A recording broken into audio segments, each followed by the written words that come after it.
moi, je m'appelle Pierre Amougou, j'ai 23 ans. Je suis actuellement au programme Tous Entrepreneurs. Pour me présenter rapidement, donc, je suis d'origine sénégalaise de par mes parents. J'ai vécu toute mon enfance dans le Val d'Oise.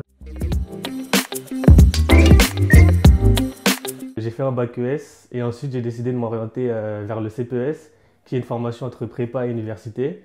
Et donc j'étais en filière sciences économiques, sociales et juridiques. Mais j'aimais surtout l'économie et la sociologie parce que depuis mon enfance, j'avais une volonté de contribuer au bien-être de la société. Donc au début, j'étais plus dans l'économie du développement. Mais par la suite, je me suis intéressé de plus en plus à l'entrepreneuriat, qui était une manière d'avoir un impact sur la société, mais pas forcément dans le monde académique. Et donc c'est pour ça que je suis parti en Californie, grâce à Article 1 notamment. Et j'ai pu suivre des cours à l'université de Berkeley et visiter Google. Et à mon retour en France, j'ai pris conscience que j'avais besoin de mieux comprendre le cerveau humain pour mieux aider et mieux résoudre les problèmes qui touchent les personnes. Et donc j'ai tenté le concours de l'École normale supérieure d'Ulm en sciences cognitives. C'est la rencontre avec d'autres étudiants qui avaient les mêmes problématiques que moi, mais cette même volonté de réussir, de se dire que même si on vient de banlieue, de zones rurales, on peut réussir et que Article 1, il nous insuffle cette confiance en nous et nous dire qu'on est là pour vous aider, mais la solution, elle est en vous et donc on doit travailler et mettre en place les choses pour arriver à nos objectifs.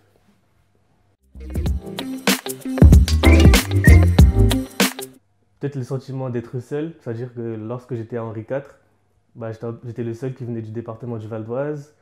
Et donc peut-être je me disais que je voulais rencontrer des gens qui rencontraient les mêmes problématiques que moi, c'est-à-dire peut-être ne pas avoir les mêmes codes culturels que les autres. Et le fait de voir qu'il y a une association qui regroupe un peu toutes ces personnes-là et qui nous aide à franchir les barrières, bah, ça m'a attiré de me dire que j'ai rencontré des gens qui se posent les mêmes questions, qui ont les mêmes problèmes. Et en plus, je vais avoir des outils pour être encore plus performant et surmonter les obstacles culturels, socio-économiques.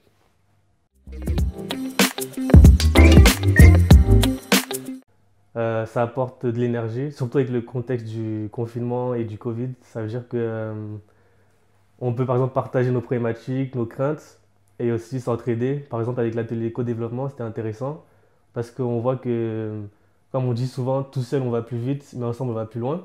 Et vraiment, c'est cette idée-là, c'est qu'au sein d'Article 1, bah, on est à la fois issu de la diversité, mais on est à la fois différents, donc on est complémentaires.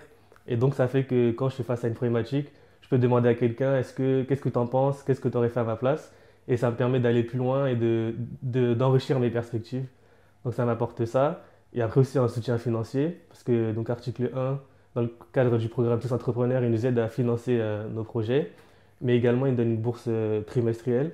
Et dans le contexte du Covid, bah, c'est vraiment important pour par exemple, pallier au manque de job étudiant, c'est vraiment un plus. Mon projet, donc, j'ai décidé de l'appeler Like Me.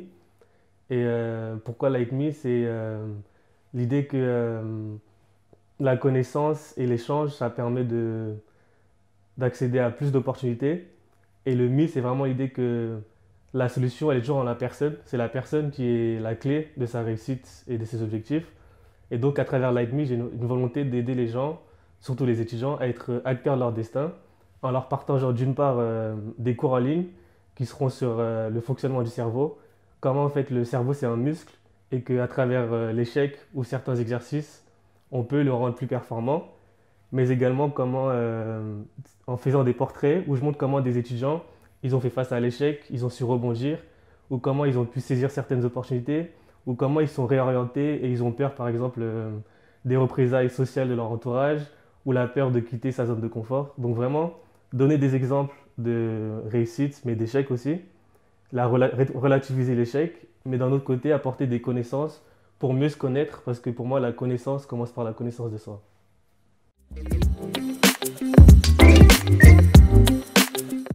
Je dirais que dans ma tête, et par rapport à la mentalité que ma mère m'a inculquée, je me disais que si je veux, je peux.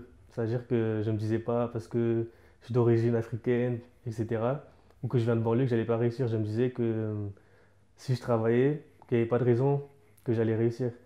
Mais quand je suis arrivé à Henri IV, même si scolairement ça se passait bien, j'ai vu par exemple certains de mes camarades qui venaient de milieux modestes qui ne réussissaient pas.